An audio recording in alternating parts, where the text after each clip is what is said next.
So again, further clarifying, when we're talking about missions, what do we mean by that? What was the mission of the church? Again, we looked back at the book of Acts, the command that was given and how that was lived out by the early church, preaching the gospel, making disciples, establishing mature churches. So what should we conclude if that was the mission of the church? Has that changed from the 2,000 years ago until now? No, we're still in the church age. That task has not been completed yet. And we're awaiting the return of Christ to set up the kingdom. So we still have the same task. So what is the mission of the church? Preach the gospel, make disciples, establish mature churches. So if I forget who said it, but someone once said, if missions is everything, then missions is nothing. And we can dilute terminology to basically be meaningless if it doesn't have a very specific, if it doesn't indicate specifically what it is that we're supposed to be doing. So if it's amazing, the things that get put under the umbrella of missions. And honestly, the majority of those things are good things, but they're not the explicit task that was given to us as the church. So it's easy for us to get distracted doing good things and not complete the actual task that was given to us. I heard this verse quoted many times to support, caring for widows and orphans that's the task of the church. But if you look at the context of James 1, he was addressing wrong attitudes within the church, people that were looking down on other people, saying that they cared for them, but not actually caring for them. So he was saying true religion is this. It's not just ascending to a set of ideals or doctrines, but it's actually living those things out. So he was addressing, a pharisaical attitude within the believers, not giving the task to the church of what the church is supposed to be doing. So and again, if you just by looking back at the actual, how the church responded to the Great Commission, Jesus never told them to get involved in politics and try to change, the culture that they lived in. They lived under, Emperor Nero, and one of the most corrupt, politicians who ever lived.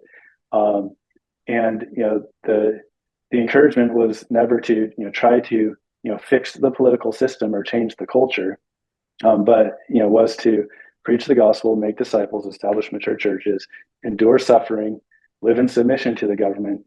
Don't try to change it. Christ is going to change it when he comes back and sets up his kingdom. That's the point of that, right? I think an illustration that can be helpful is, do you know what natural gas smells like? So you might be thinking, oh, yeah, I've smelled it before and it smells like rotten eggs.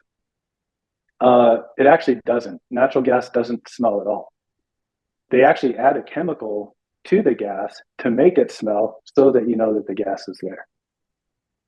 And when we look at the world around us, we look at the brokenness, we look at natural disasters, we look at human disasters, dictators, atrocities, genocide, like all the things, horrific things that take place on the planet today. You have to remember that God is the one who cursed the earth. Thorns and thistles, right? He's the one who cursed it. He's the one that's going to fix it. So he's the one that put the rotten egg smell in the gas, and that's the effect of sin on the planet. So imagine going around your house trying to spray Febreze to get rid of the rotten egg smell, right? That's not fixing the problem. The smell's there just to alert you to the problem. The problem is that man is separated from God because of sin. That's the problem. And God allows the result of sin to take effect so that we would know this is not heaven. This is not the kingdom. This is not heaven. It's not going to be until Christ returns. It's just a reminder that sin causes separation from God, that we all need to be reconciled to God so that when God does restore the planet, that we can live for eternity with him there as opposed to being separated from him for eternity. Another illustration that can be helpful is when we Um, you again, as you're thinking about missions, what is missions? A lot of people think about social work and community development type projects. Helping people dig wells, providing food, healthcare, education to improve people's quality of life.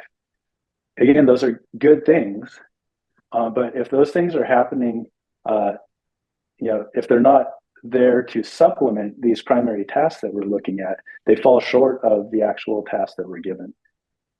And an illustration that I once heard that I think is helpful for this is that doing good deeds, your character, how you live, how you conduct yourself, how you treat other people, doing good deeds, expressing love, kindness, grace to other people.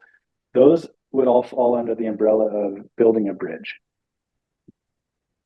Those are the things that create a relational bridge so that eventually you can share the message of Christ and who he is and what he did so that people can be reconciled to God. But what good is a bridge if you never drive the truck across it?